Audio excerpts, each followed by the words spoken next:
రాత్రి 12 గంటలు. వర్షం మోస్తరుగా కురుస్తోంది. సిద్ధార్థ్ తన కారులో ఒక పాత రహదారి మీద డ్రైవ్ చేస్తున్నాడు. మొబైల్ నెట్వర్క్ లేదు. గూగుల్ మ్యాప్ కూడా పనిచేయటం లేదు. రహదారిలో ఒక పాత బంగ్లా కనిపించింది.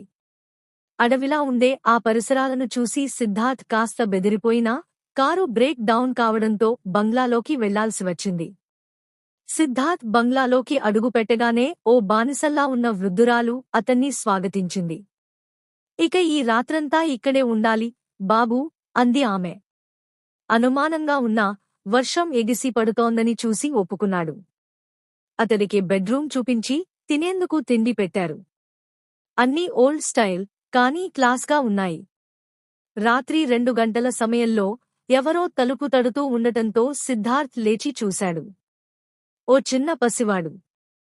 తెల్లటి దుస్తులు, వింత చూపు.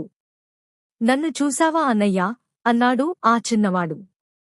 సిద్ధార్థ్ ఒక్కసారిగా షాక్ అయ్యాడు. ఎవరు నీవు? ఎక్కడనుంచి వచ్చావు? ఆ చిన్నవాడు నవ్వుతూ బయట పరుగెత్తాడు. సిద్ధార్థ్ వెంబడి వెళ్లేలోపే అతడు అదృశ్యమైపోయాడు. ఇక రాత్రంతా అతడు నిద్రపోలేదు. ఎందుకు? అసలు ఆ బాబు ఎవరో, ఆ టైంకి ఎందుకు వచ్చాడూ తెలుసుకోవాలి అంటే